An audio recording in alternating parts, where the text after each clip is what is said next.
And if they are not, please let these people that are yours hear in them what you need them to hear. Amen. Amen. Please be seated. Good morning. Good morning. So as Tim so graciously introduced me early on, I feel like I'm standing with my back to half of you. Is that easier? That's good. Okay.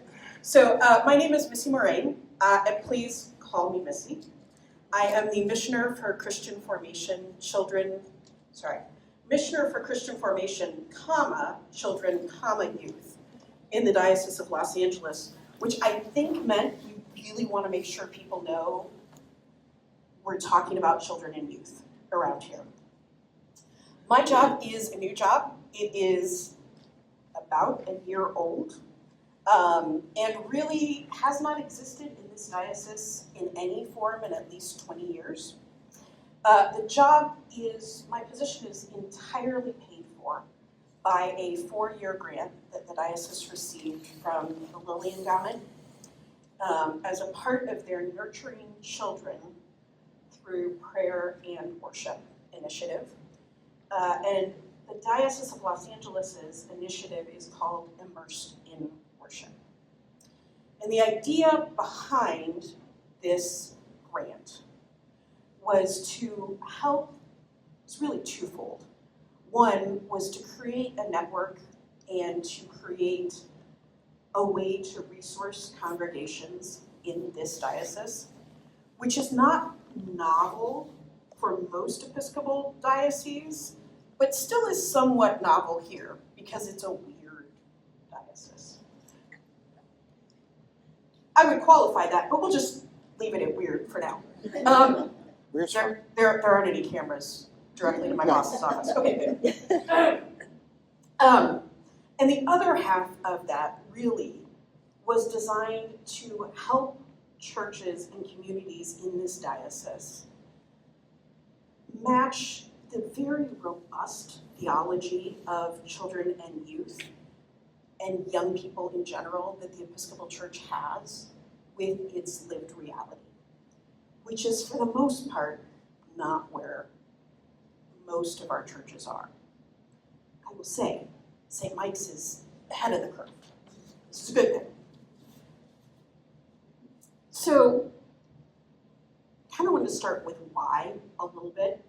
Why our robust theology, which we get a little bit of in today's gospel, which we get a little bit of a couple of weeks ago when Jesus said, "Let the children come to me," when we get a lot of every time we have a baptism, when we say that this person, this infant, is a full member of the church with all of the rights and duties that go along with that.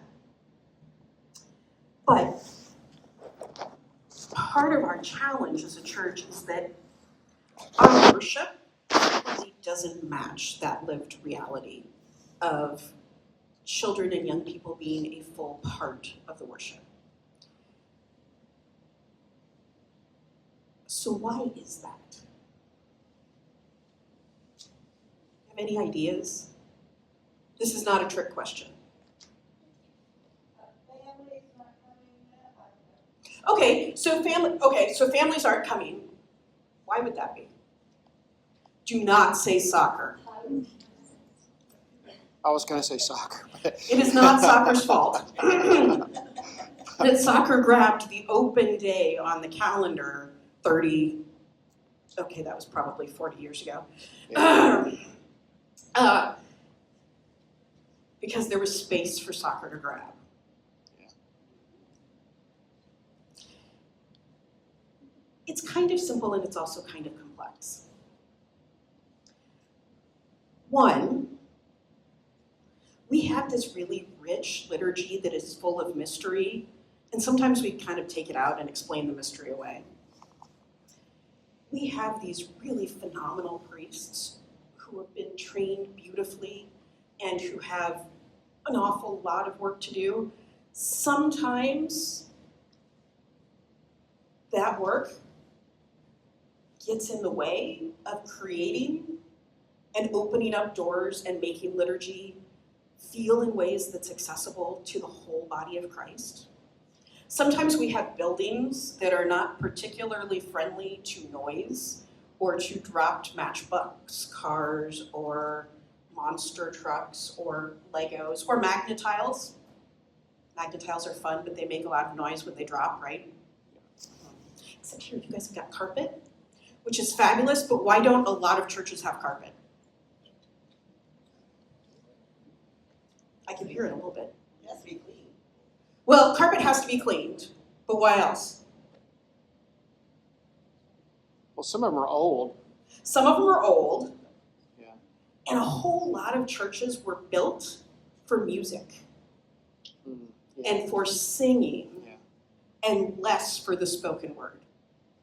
It's why a whole lot of churches have to use microphones to hear when people talk, but not when they're using music. So we've built these great structures that are designed for music. We have trained priests who, Tim is not going to find this shocking when I say it, but in our seminaries, we mostly train our priests in liturgy and preaching as if they are primarily preaching to white, middle-aged, college-educated adults. Yep. Oops. And it actually takes quite a bit more to create a sermon that is welcoming to the whole body of Christ. And what gets in the way of that? The water heater, the boiler, all of the other things. A year ago, I would have said the fires that are closest to our own bums. I say that less after January 7th. But I thought maybe, since you all are comfortable with a sermon and then a conversation, that we would try a little bit of a conversation in the midst of this one. So I need a volunteer who is willing to be Jesus. Abe. Perfect, come on. So the crucifixion starts, no, I'm kidding. Okay, so set the stage. Does anybody know where we are in the story? This is a little bit difficult because we're using the readings from for St. Francis, which are kind of out of order right now. So you can't actually go, oh yeah, I know what we did last week, because it's totally confusing. Because if you were in order, we'd be talking about mustard seeds today. So, Jesus, excellent, okay. So Jesus has deputized the 12 to go out and preach really in Galilee in their home. And that went poorly. Okay? Jesus has been out preaching, and that went kind of poorly. John the Baptist, who is your cousin, right? Okay, a bit of a weird cousin, everybody has one, right? He hangs out in the desert, he wears itchy clothes, and he eats honey and the only kosher bugs, locusts, okay? Your cousin is an odd duck, right? Okay. Your cousin who has baptized you and was like, hey, this is the one we're waiting for, has just sent his disciples to ask Jesus, are you really the one? No, you don't have to answer. Jesus does answer, and he's like, okay, so all of this has happened. You've been told by God who you are. How are you feeling right now? Everything's failing. Nobody's buying it. Even your cousin who was like, yeah, I'm totally behind you, from his jail cell is like, maybe not. How are you feeling? Okay. I like this. I like this version of Jesus. I just got to keep moving on. How are the rest of you feeling? If you're Jesus, how are you feeling? Got to keep moving on. Frustrated. Frustrated.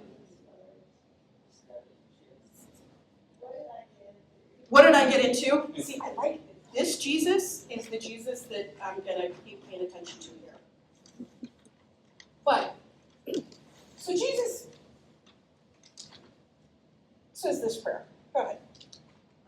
I praise you, Father of Lord of heaven and earth, because you've shown these things from the wise and intelligent and have shown them to babies. Indeed, Father, this brings you happiness.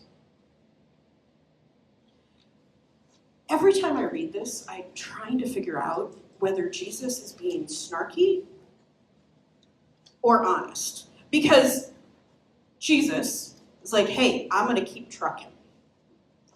My version of reading this might turn out a little bit snarky. Because you've hidden things from everybody but whom? Children. The children, or babies, right? Or infants, or yeah. You've hidden all of this except from children? How much did children matter in first century Middle East? Not at all. Not much, right? I mean, they were cherished. You absolutely wanted children. You absolutely needed children to carry on the faith. But they died. So we had to be kind of careful, right? So, why is it a good thing that Jesus, or that God, hid it from everybody except little people?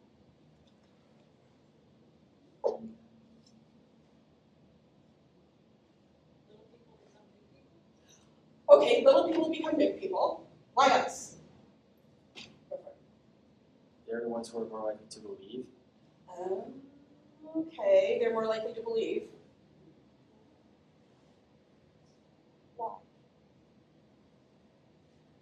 I think like when you're an adult, you have like way more of like responsibilities and like things to worry about that are like less like that makes like teaching more muddled. While if you're a child, you don't necessarily have those responsibilities and more doubts, so it's like more easy. It's like more easy to grasp in a more like real sense of like what someone is saying. So, without the heaviness and the weight, like the weight of all of the things, it's just there's simplicity in that. Yeah. This is good, Jesus. Excellent, excellent job, Jesus. Yeah.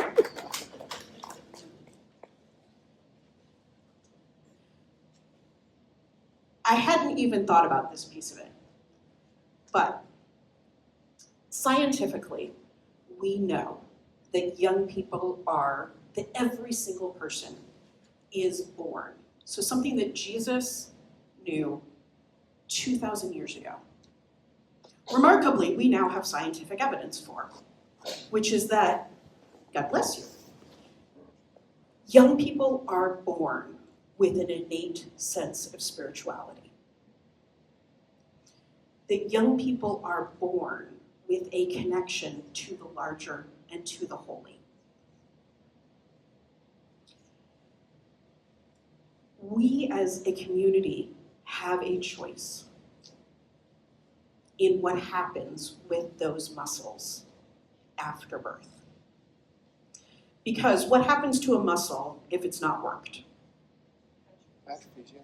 Atrophies. What else? Dies. It gets small. Oh, wait, who said it gets smaller? Excellent. It stops working, right? So this is what we know about young people and the way that they're born and what happens. If you continue to help young people develop those spiritual muscles, if they're interacted with, they grow. Because what happens to muscles when you work with them? They get stronger, they get more nimble. All of the things that I'm trying to tell myself in physical therapy twice a week right now, right? Is that as you work muscles, they continue to grow, they get stronger, and with young people, it gets deeper.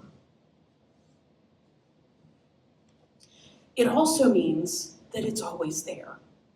So if a muscle starts to lose it, If it gets weaker, can it get stronger again? Yeah. So what Jesus is pointing out is just that. Okay. So let's keep going with today's reading. What happens next? Somebody who doesn't wear a collar, what happens next?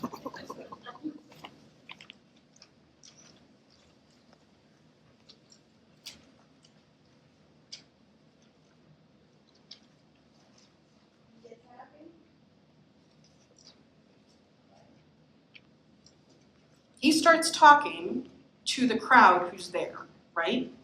He said a prayer, just like any good sermon starts with, right? And then what does he say?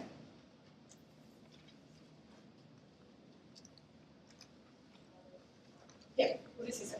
He says that people can learn about the Father through him. Okay. So people, invitation to learning, and then what's next? He says that people who are struggling should come to him, and that he will help those who are struggling. Come here, come rest. Which earlier this week is the piece I was leaning into, was come rest.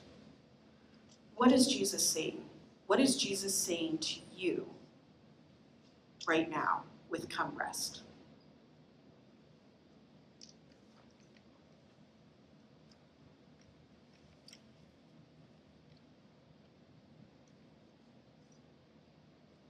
Come find peace with people who also believe in Jesus. Come find peace with people who also believe in Jesus. Here's your invitation. Everybody has a neighbor right now, right? Yes? No? Okay. Turn to your neighbor and ask them. There we go. Okay, has everybody found a neighbor? Okay.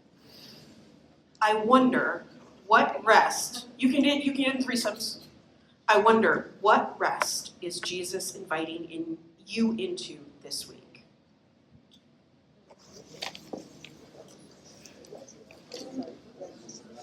What rest is Jesus inviting you into this week? Yeah. I think more sleep for me.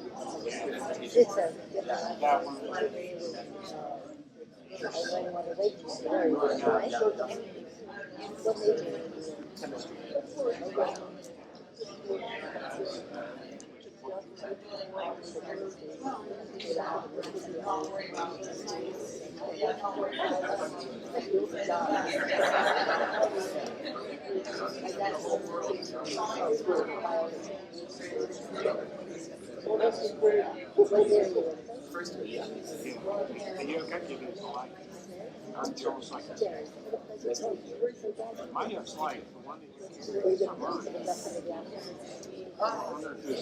I have a study session, but yeah. We all got together and decided we need to put our heads together for this one. Yeah.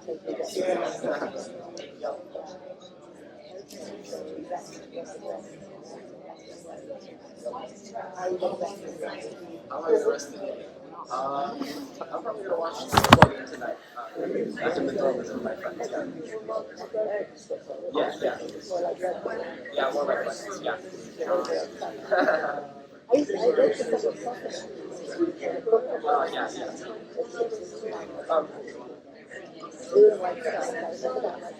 How long have you been doing?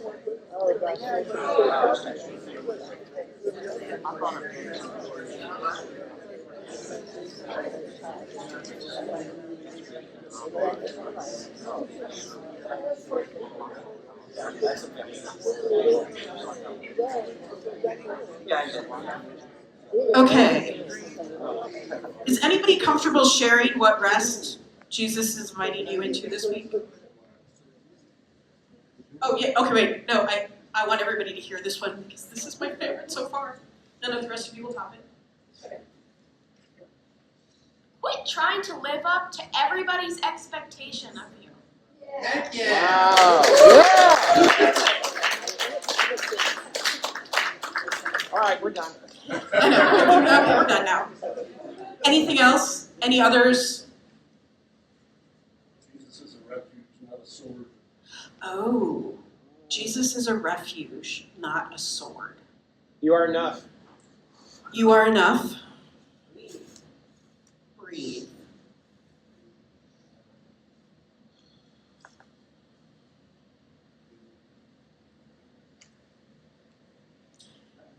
We had to kind of leave behind those nitpicky thoughts so that the things you don't need to worry about. Leave the burden behind of the nitpicky thoughts. Better Pick up a better yoke. It's also this thought of him saying, whatever it is y'all are carrying is not for me. My yoke's light. It's kind of a contrast to get us to think about what we're carrying, and it's not from Jesus. It's self-imposed mostly. So what we're carrying most often is not from Jesus.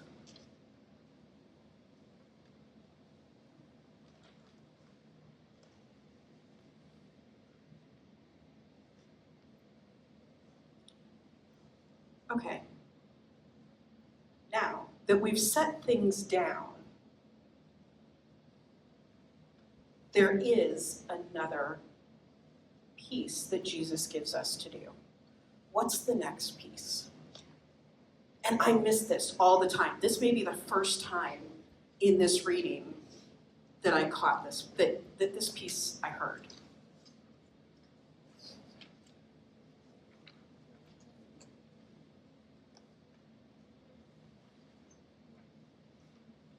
When you put on his yoke, you learn. Okay. Put on my yoke and learn. For some reason, I don't ever remember hearing and learn.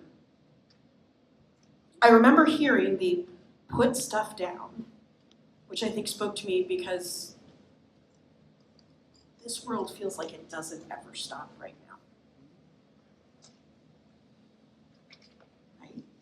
But I never picked up that there were two pieces to this charge, that it's put down and learn. So, new person to talk to. If this means you have to get up and move, that's okay too. Invitation to each other. What is Jesus inviting you to learn this week? UCSB students, I know school just started. This is kind of a mean question, but what is Jesus inviting you to learn this week? What is Jesus inviting you to learn?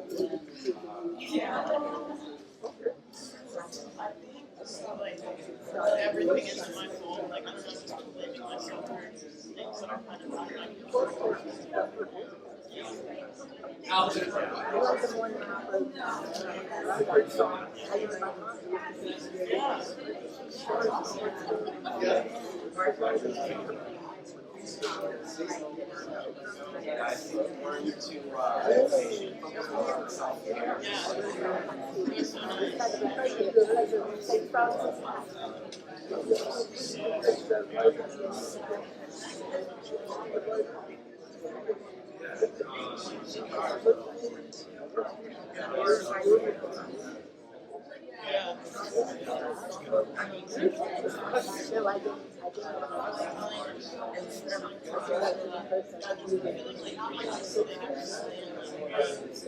Yeah, the walk party was really nice. Just like having like so many different generations there too. It's like such a neat space. Like so used to us being around all the time.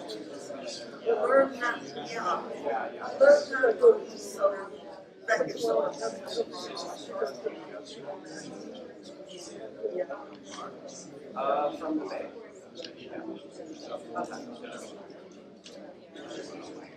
Yeah. Yeah. That's different. I think so many. Okay, if you haven't switched, make sure you switch and ask the other person that question. Yeah, because yeah, I think there's so many people take a free college. So many different things that live here. Yeah.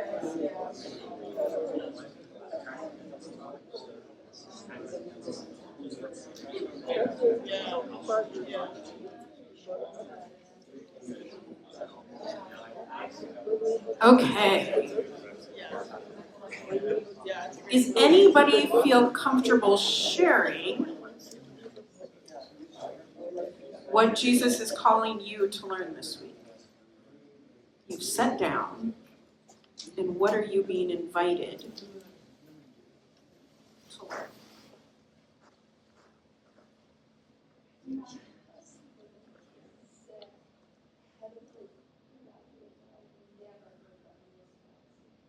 Interpret this as a call to community. I interpret it as a very individual thing. What is Jesus calling me to do in my week? But Randy said that if all of us share our burden with God, it's a much lighter burden for all of us. So if all of us are taking on the yoke, it's easy. So that it is not an individual learning, that it is a community learning. That's interesting. What else? Oh, yeah, okay.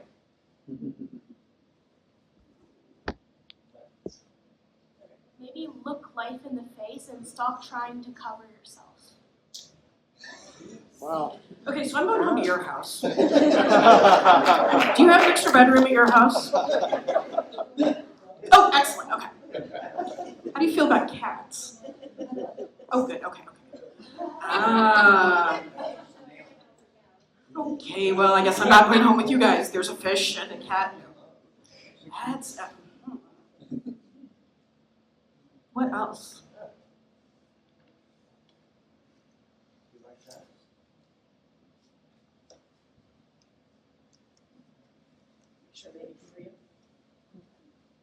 I'm working on creating a practice of discipline for myself. I'm fairly naturally unregimented, wild and free, footloose, fancy-free, and it's not served me well. And so I'm really trying to, I've been grappling with a particular problem for a long time and really kind of turning to prayer. And the answer is something different.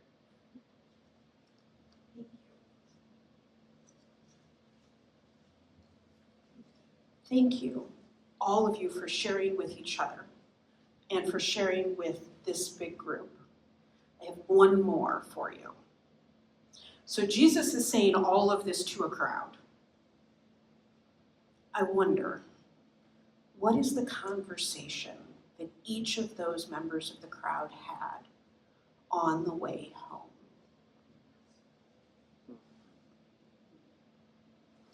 I wonder, what is the conversation?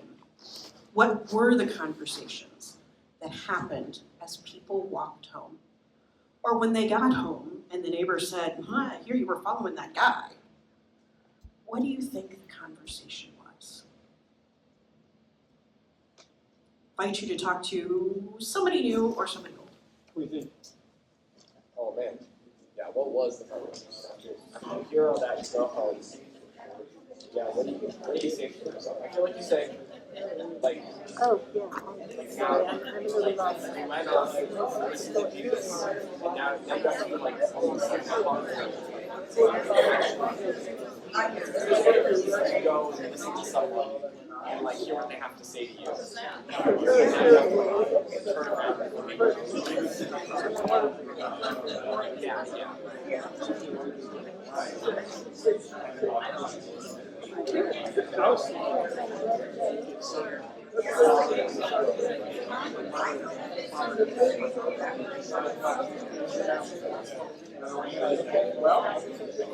He said you didn't explain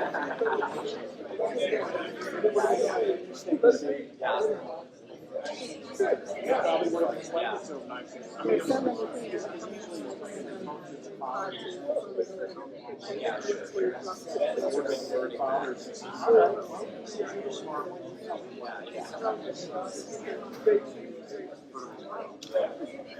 It's wonderful.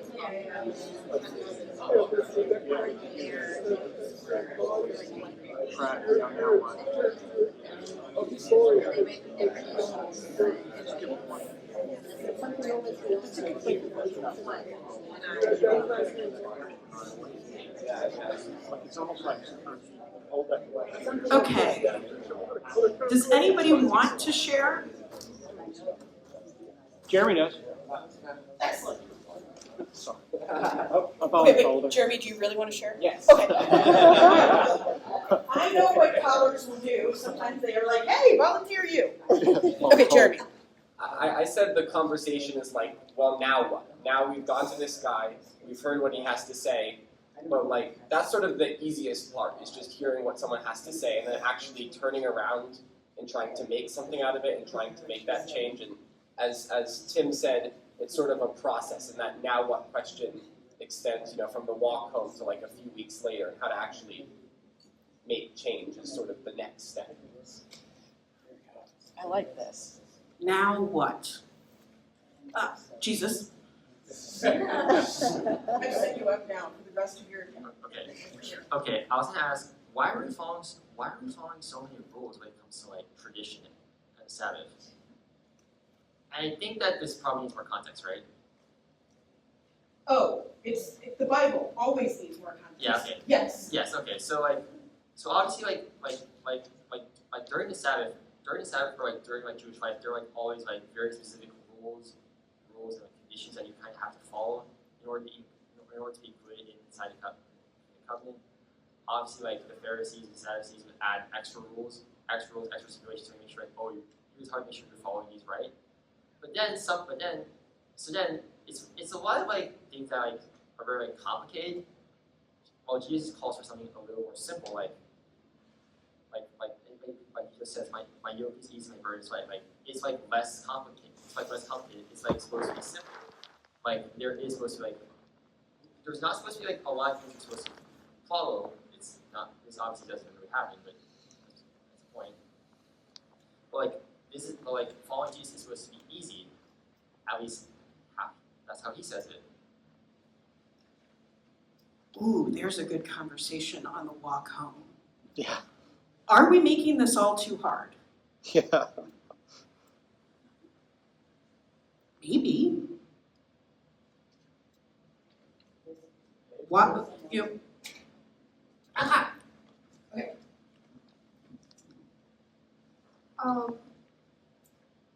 I think that they would, on the way home, they would probably rethink how they share their burden and their yoke with others, and how they can help support their friends and family, and how their friends and family can help support them. And I think that they would sort of find relief in having a better system in that sort of way. Thank you. So taking this whole idea of the things that I'm setting down are not really Jesus' stuff, but the things I'm picking up are Jesus' stuff. So then, how do I take that forward with me? Thank you.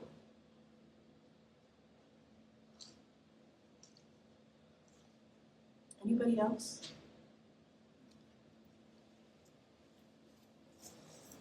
If you'll forgive me for making one comment that isn't directly related to your most recent question. Cat Stevens, who produced a hit after the old hymn that I used to sing in school way back before he was famous, his name is Cat, St. Francis Day today. So, but he had a beautiful version of it, yes. And I know the chords that were used today were from him. Yeah. So thank you so much. Brings back beautiful memories and tears to my eyes.